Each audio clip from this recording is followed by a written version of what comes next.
नमस्कार, मैं हूं प्रशांत भारद्वाज और आप देख रहे हैं न्यूज रूम पोस्ट। देश की आर्थिक राजधानी मुंबई में हुए 26/11 के हमले को आज 15 साल पूरे हो चुके हैं। 26 नवंबर 2008 की वो तारीख आज़ाद भारत की स्याह तारीखों में से एक है। देश में घुसकर किए गए इस आतंकी हमले में 164 लोगों की मौत हो गई थी और 300 से भी ज़्यादा लोग घायल हुए थे। इस हमले में आतंकवादी अजमल कसाब की गोली लगने के बाद एक बच्ची जिंदा बची थी और वो इसकी चश्मदीद गवाह भी थी। उस बच्ची का नाम देविका था। 2009 में देविका ने ही आतंकी कसाब की पहचान की थी और उसे मौत के फंदे तक पहुंचाने में बहुत बड़ी भूमिका निभाई थी। हमले के वक्त 9 साल की देविका रोटावन आज 24 साल की हो चुकी हैं। इस आतंकी हमले के बाद से देविका की जिंदगी किसी सेलिब्रिटी से कम नहीं रही।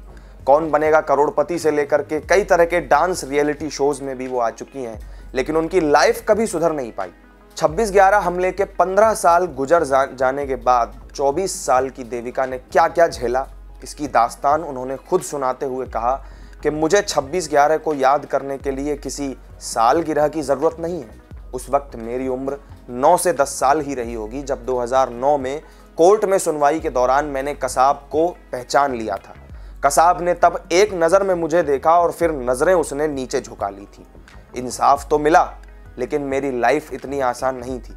स्कूलों ने मारे डर के मुझे एडमिशन नहीं दिया, कहा कि मेरे रहने से और बच्चों की सुरक्षा को खतरा हो सकता है। खैर, किसी तरह पढ़ाई पूरी हुई।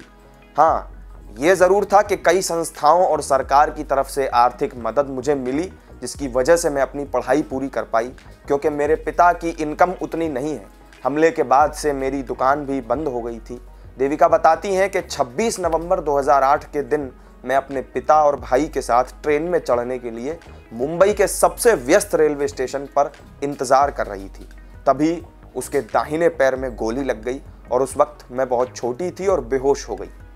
फिर भी उस भयानक दिन की याद मेरे जहन में आज भी ताज़ा है। लोगों को गोलियां लग रही थीं और वो गिर रहे थे, जबकि बाकी के लोग अपनी जान बचाने के लिए वहां से भाग रहे थे। वहां चारों तरफ कई शव पड़े हुए थे। देविका उस दौर के डरावने मंजर को याद करते हुए बताती हैं कि मैंने आतंकवाद को महसूस किया है, उसे करीब से देखा है।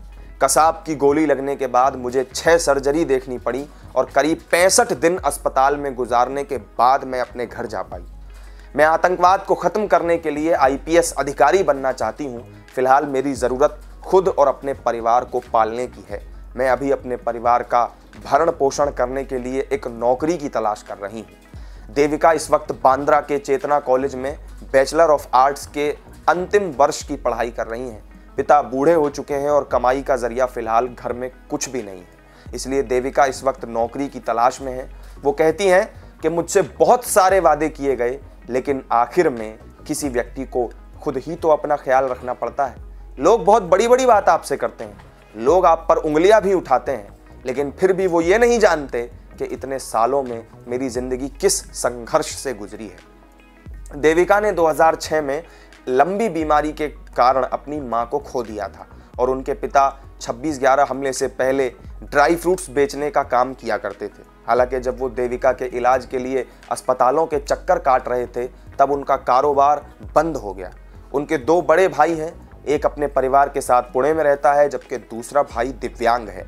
देविका को 2014 में टीबी की बीमारी हो गई थी और उन्हें लंबे समय तक इलाज से गुजरना पड़ा। तो ये थी मुंबई हमले की सबसे कम उम्र की गवाह और इसके सबसे बड़े गुनहगार आतंकी कसाब को सबसे पहले पहचानने वाली देविका की यथास्थिति से जुड़ी जानकारी। इस वीडियो में मेरे साथ फिलहाल इतना ही। आपको वीडियो अगर अच्छा लगा हो तो लाइक करें, शेयर करें और चैनल को अगर आपने सब्सक्राइब नहीं किया हो तो ज़रूर कर लें। फिर मिलेंगे एक नई वीडियो में नई जानकारी के साथ। तब तक के लिए दीजिए इजाज़त। नमस्कार।